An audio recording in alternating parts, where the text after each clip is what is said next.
Okay, so today we're diving into the world of food safety, Mm-hmm. specifically ISO 22000. How does it work? Right. How does it help to make sure that the food we eat is actually safe? Yeah. And you send over a bunch of resources for us to look at: the standards document, the guides, even some case studies from a dairy plant. Yeah, it's quite a collection. Going through all this stuff, I think you really start to see how this standard, it might seem kind of technical at first glance, Yeah, but it's relevant to everyone, you know? absolutely.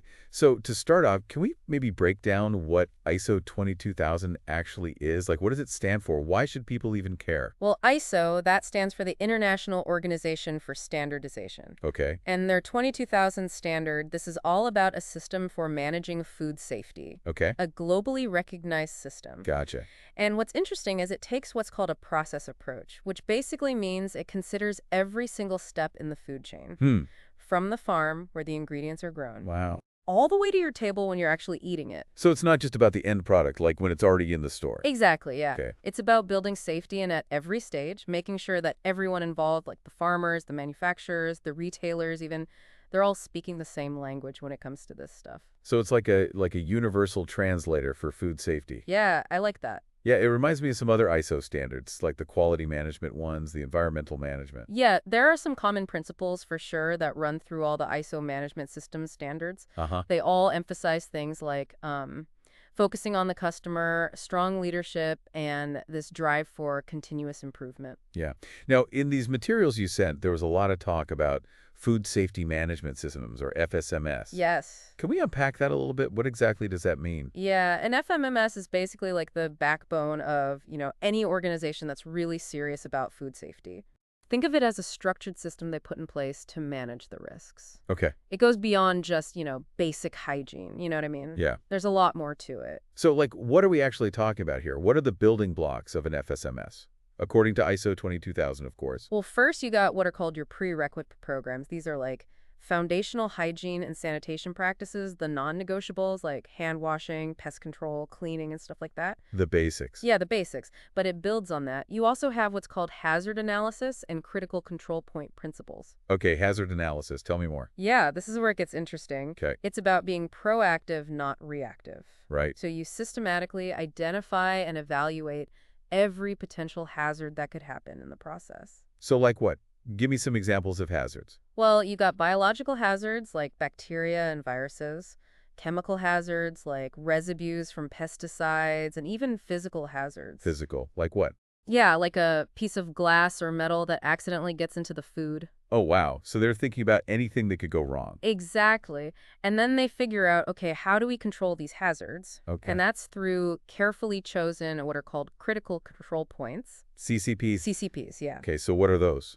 So a CCP, that's a specific point in the whole production process where a control measure can be applied. Okay. That control measure either prevents or eliminates the hazard, Mm. or at the very least reduces it to a level that's acceptable. Can you give me an example? Sure. We have those materials from the dairy plant. Yeah? A classic example there is pasteurization.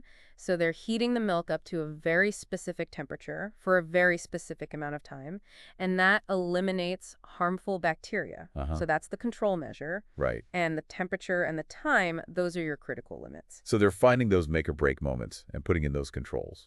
Yes, exactly. And of course, they're monitoring it constantly, keeping records and having procedures in place if things go wrong. It sounds so thorough. It's really cool to see how much goes on behind the scenes It to is. keep our food safe. Really is. And that's just scratching the surface. I bet. ISO 22000, there's a lot more to it. Okay. And we'll get into how they actually implement this stuff in practice. I'm ready to keep digging. So in the next part of our deep dive, we'll explore some of those practical details Right. using those dairy plant examples. Sounds good. So welcome back to our deep dive. Okay, I'm ready to get into some real-world examples. Yeah, Let's use those case studies from the dairy plant. right. I want to see how all this theoretical stuff we talked about actually works in practice. Yeah, those dairy plant materials are really great. They really bring it to life. Yeah, one thing I noticed was how much they emphasized the prerequisite programs, the PRPs. Oh, Like yeah. that's the foundation of everything, right? Absolutely. They're crucial for a hygienic environment. Yeah. It sets the stage for everything else. It's like making sure your kitchen's spotless before you even start cooking, But right? that's a perfect analogy. Yeah. If you don't have those strong PRPs, the whole system is weaker. So what were some of the specific PRPs that they highlighted in the dairy plant? Well, they had a very detailed procedure for cleaning and sanitizing all of their equipment. Okay. It was very specific, Like how specific are we talking? like specific chemicals, how to mix them, contact time, temperatures, even how to verify that the surfaces are actually clean. That's pretty intense. Well, when you're dealing with milk, which is so perishable, you can't afford to, mess around. Yeah. Any little slip up can have big consequences. Yeah, it's all about controlling those hazards, like before they even have a chance to become a problem. Exactly. And it wasn't just the cleaning, they also had a thorough pest control program. Oh, right, of course. It was a multi-layered approach, Mhm. combining things like preventative measures, like sealing up entry points, with regular inspections Uh-huh. and treatments they needed them. Yeah, I can imagine, like, even one little mouth could cause a huge issue. Oh, absolutely. And it's not just rodents, it's insects, birds, all kinds of pests that can, bring in those hazards. Oh, yeah. So it's a constant battle. Okay, so they've got the strong PRPs, that's like their baseline, but then how do they actually use HACCP to deal with the more specific hazards? Right. So this is where the detective work really comes in. Okay. They had a whole dedicated HACCP team. Wow, a whole team. Yeah, with experts from different areas, food safety, production, quality assurance, Yeah, It's important to have those different perspectives. definitely. You need all those different viewpoints to catch everything. Exactly. So the first thing they did was create a detailed flow diagram of their entire production process. Oh, wow, so they're mapping out every single step Every step. Yep. from the raw milk coming in to the finished product going out. Exactly. And for a dairy plant, that's a pretty complex diagram, but it's super important for visualizing the whole process Yeah, and pinpointing those spots where hazards could sneak in. it's like a treasure map for hazards. I like that. Yeah. Yeah. So once they had the map, they went through it step by step, Okay. brainstorming every possible hazard, biological, chemical, physical. And they didn't just rely on their own knowledge. They were looking at scientific research, regulatory guidelines, even historical data. So they were doing their research. Yeah, they really did their homework. Okay. For each hazard, they had to evaluate, how serious it was, how likely it was to actually happen. Right, because some hazards are obviously scarier than others, and some are just way more likely to happen. Exactly. They used a risk assessment matrix Oh, to okay. figure out which hazards posed the biggest threat, and those were the ones that they really focused on in their plans. So they were prioritizing, Yeah. figure out where to focus their energy. Right, and that's where those critical control points come in. The CCPs. The CCPs, those are the key points where they can actually, step in and do something to control the hazard. Right, like that's where they actually take action. Exactly. And like we talked about before, pasteurization is a classic CCP in a dairy plant, right? Right. They set those very specific limits for Yeah. time and temperature, Yeah. and they monitor those constantly. And what happens if, like, let's say the temperature dips too low, even for a second?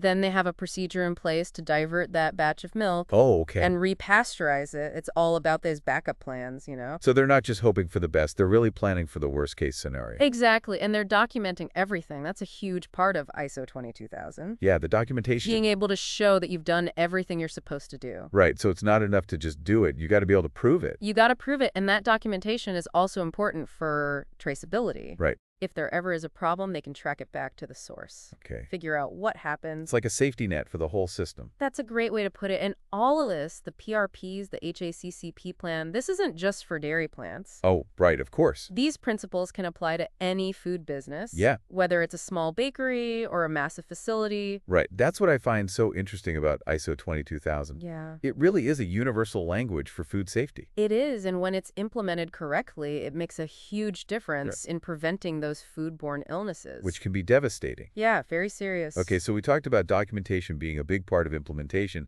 and the dairy plant materials had tons of examples of that. Yeah, they were keeping records of everything. Like what? What kind of things? Cleaning logs, pest control reports, temperature charts, Wow. training records, even records of those corrective actions. Okay, so it sounds like a ton of paperwork. It can be, but it's necessary, to prove that they're following procedures, monitoring everything, taking action. Yeah. It's about accountability. I could see how technology would make that so much easier. Like, are they using any software programs to manage all that stuff? They are, yeah, and more businesses are adopting those programs. Makes sense. It makes everything so much easier, searching, organizing, analyzing the data. Yeah. Some programs can even generate reports, identify trends. Oh, wow. Which is really helpful for that continuous improvement. Yeah, so it's not just about keeping track, it's about actually using the information Exactly. to get better. Yeah, technology is playing a bigger role in food safety management all the time. Okay, so we've talked about the records. What about communication? Right. Where did you see that coming into play in the dairy plant examples? Oh, well, communication was everywhere. They had regular meetings with their HECCP team, Okay. to talk about potential hazards, go over data, and plan those corrective actions. So like a space for collaboration, problem solving. Exactly. And they had clear procedures for communicating with their suppliers and their Oh, yeah, customers of course. about food safety issues because, the food chain extends way beyond their It facility. does. It's a whole team effort. It really is. And within the plant itself, they used all kinds of methods to keep everyone informed, like bulletin boards, Oh, okay. staff meetings, training sessions. They even had a system for employees to report any concerns. So they were making sure everyone was in the loop. Yeah, and they felt comfortable speaking up. That's huge. Right. Effective communication is all about making sure the right information is getting to the right people at the right time. Absolutely. It can present mistakes, ensure compliance, and really build that food safety culture. Yeah, it sounds like they have a very comprehensive system. They do. We've covered a lot, the PRPs, the HACCP plan, documentation, technology, communication. It's very impressive. Yeah, and there's one more key element that we haven't talked about yet. Oh, okay. What's that? Continuous improvement. Right, because even with the best system, you can always get better. Exactly. The dairy plant had a system for regularly reviewing their FSMS. Okay. Looking for ways to improve, they conducted internal audits, Uh-huh. analyzed all that data they were collecting, even got feedback from their employees and stakeholders. So they were constantly evaluating, refining their approach. Absolutely. They understood that ISO 22000 isn't just a checklist to tick off. It's an ongoing process. Yeah, it's a journey. It is. So what kind of improvements did they actually make? Oh, they made improvements all over the place. They tweaked their procedures, adopted new technologies, provided additional training, and they documented it all, of course. So they had a record of their progress. Yeah, they did. It's fascinating to see it all work in the real world. It is. And what's really cool is that these principles, they could be applied anywhere. Right. It doesn't matter what kind of food business you have. This gives you a framework for building a really strong food safety management system. That's the beauty of it. And ultimately, that helps protect consumers Right. and builds confidence in the food we eat. Exactly. It's a win-win. It is. So in the last part of our deep dive, I'd love to zoom out a little bit Okay. and talk about the bigger picture. Like, what's the impact of all of this on the global food system? Yeah. And what are some of the challenges, and benefits of adopting the standard? Okay. Yeah. So stay tuned for more. All right. So welcome back to the final part of our deep dive into this whole world of ISO 22000. We've gotten into the details, Yeah. but I'm curious to kind of zoom out a little. Right. Look at the bigger picture. Okay. What's the overall impact of a standard like this on, like the food chain as a whole? Yeah, I think one of the most important things is it creates a level playing field for all the food businesses around the world. Yeah. Because it establishes, this common set of expectations for how you manage food safety no matter where you are. Makes sense. So that means a buyer in Europe, for example, Yeah. can have confidence that a supplier in, say, Asia Uh-huh. is following certain standards. Right. If they're certified to ISO 22000. Right, because it's a global standard. Exactly. So it's almost like a passport Yeah, I like for it a lot. businesses that want to operate internationally. That's a great analogy. Yeah. And it goes beyond just making trade easier. It really helps to build that trust, throughout the whole chain from those suppliers and manufacturers Yeah. to the retailers and ultimately us. The consumers. The consumers, exactly. Because everyone knows what the rules are. Right. Everyone's on the same page. Yeah, that shared understanding has to make a big difference. It really does. It fosters that collaboration and, raises the bar for everyone. It sounds like a win-win for everyone. It really is. And I think it's important to remember that this standard, it's not static. Okay. It's a living document. It's constantly evolving. It drives this continuous improvement, Okay. which ultimately benefits everybody in the long run. So it's not just about, checking boxes. It's about actually trying to do better. Exactly. It's a mindset shift, a Yeah. culture of food safety Right. that's proactive, it's forward-thinking. I like that. Okay, so we've established that this standard has a positive impact on the global food system. But what about for the individual businesses? Yeah. Like the ones that actually choose to implement it? Right. What are some of the the actual tangible benefits that they see? Well, I think one of the most obvious ones is a reduction in food safety incidents. Okay. Things like contamination, Yeah. product recalls, outbreaks, all that stuff. Right. Nobody wants that. Nobody wants that. And by systematically identifying and managing those hazards, Uh-huh. businesses can really reduce that risk. Which protects their reputation, Of course. their bottom line. Absolutely. Yeah. I mean, news travel fast these days. It does. And if you have a food safety scandal, Oh, yeah. that can be incredibly damaging. Okay, so it prevents the bad stuff, but are there any, positive benefits? Definitely. Yeah. ISO 22000 can actually improve a company's efficiency Really? and even reduce costs. Huh. I wouldn't have thought of that. Yeah, it might seem a little counterintuitive, but think about it. Okay. When you streamline your processes, you standardize those procedures, you're reducing waste, Uh-huh. you're just operating more efficiently. So it's not just about safety, it's about optimizing the whole operation. Okay, so that's a business benefit for sure. Absolutely. Are there any others? Yeah, a lot of times, companies that really improve their food safety performance, Yeah. they can charge more for their products. Oh, interesting. Because people are willing to pay a premium Right. for food they can trust. And they know is safe. Exactly. And let's not forget the intangible benefits as well. Like what? Things like employee morale, Okay. a stronger food safety culture within the company. It makes sense if everyone's working together towards the same goal. Yeah, It's going to create a more positive environment. absolutely. It can really transform a business. So implementing ISO 22000 it sounds great, It's a good thing. but I imagine there are some challenges too. Of course, yeah. There's no such thing as a free lunch, right? Right. Implementing any new system is Yeah. going to take time, it's going to take effort, it takes resources. So what are some of the biggest hurdles that you see companies facing? Well, for a lot of companies, especially smaller ones, Yeah. that initial investment can be a challenge. Interesting. The cost of training, maybe hiring consultants, getting new software. Right. And then there's all the time it takes to document all the procedures, Yeah. Do those audits, keep the records. Yeah, it can be a lot, especially when you're already busy running a business. Right. And then you have to get everyone on board. Yeah, that's a big one, getting everyone to buy in. It's a cultural shift. Yeah. It takes time, it takes patience, and it takes good leadership. But it sounds like the benefits, really outweigh those challenges. I think they do, yeah. That peace of mind that comes with knowing Yeah, you're doing everything you can to keep people safe, right. that's invaluable. That's true. Well, this has been a really fascinating deep dive into, this whole world Yeah, of food safety and ISO 22000. it has. We've really explored the ins and outs of it, We have. the impact, the challenges, the rewards. Yep. Been great to have you here, It's been my pleasure. sharing your insights. Thanks for having me. And I think we've all come away with a much deeper appreciation for everything that goes on behind the scenes I hope so. to keep our food safe. Yeah, because at the end of the day, it really is everyone's responsibility.